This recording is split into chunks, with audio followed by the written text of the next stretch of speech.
Yeah, yeah. You know, the true mark of a great leader is how well the organization runs without you.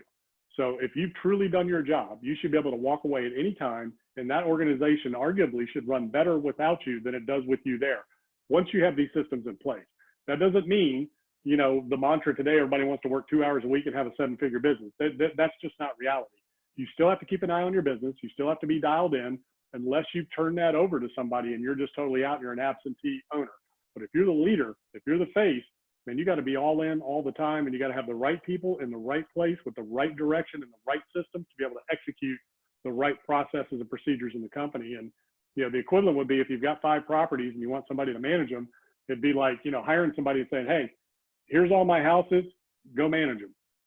So nobody would ever do that. So instead, you give them a system like Chris's system. Here's the software, here's how it works. It's got training on everything they need to do. When they walk into that desk, that job every day, you come in the door, you turn on the lights, you sit down at your desk, you look up, okay, what does our collections look like? What are the maintenance issues for the, you know, for the day, you know, maintenance orders for the day, you know, what's going on. You just check all your KPIs and your metrics first thing. So you want to have a, you know, set system and process for whatever level you're operating at. And I don't manage properties, I use property managers, but they have to have a clearly defined set of tasks, kind of like pre-flight, right? They're just checking off the list every day of what they do. So they know exactly what they need to be doing and exactly what they need to be looking for. And more importantly, exactly what that information means that they're looking for. So if they're looking at, you know, maintenance tickets and orders, there's going to be some things in there that are going to trigger some stuff.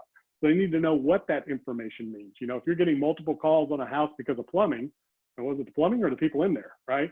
So, you know, you got to really understand. So people need to know exactly what's expected versus just throwing them in there and expecting that they're going to know how to go collect rent or understand what a work order is, or, you know what it means if the toilet's getting clogged 7 days a week, or, you know, the water bill's $1,000 this month instead of 500. So, you know, it's just all those little things.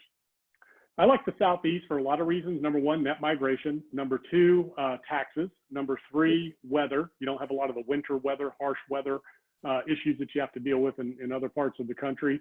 Number four is just opportunity. Okay, so you have these major markets in the Southeast, like Florida, like Texas, like even in the Mississippi, Alabama, Gulf Coast region. There's some growth there. Arizona, Nevada, Mexico, New Mexico.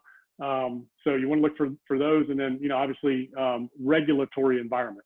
So you want to look at the legislation. Who's going after the landlords. Who's trying to control rents and things like that. If that's your business plan, there's still opportunities in California, New York, Illinois, where San Francisco, where you've got serious issues. But in general, the Southeast is where a lot of people from the country are moving. And the Arizona area as well as Texas, which aren't Southeast, but those types of climates.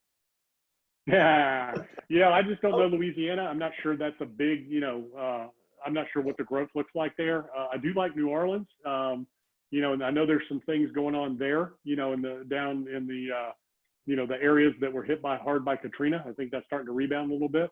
But overall, I just don't think there's a huge population growth there. I think maybe Georgia, South Carolina, Mississippi, Alabama coast, down into the Florida, coast, obviously, or anywhere in Florida. You just have a lot more population. But that could be a great, Louisiana could be perfect. I don't know. Yeah, I was just giving you a hard time. I'm just hoping that college football comes back in the fall.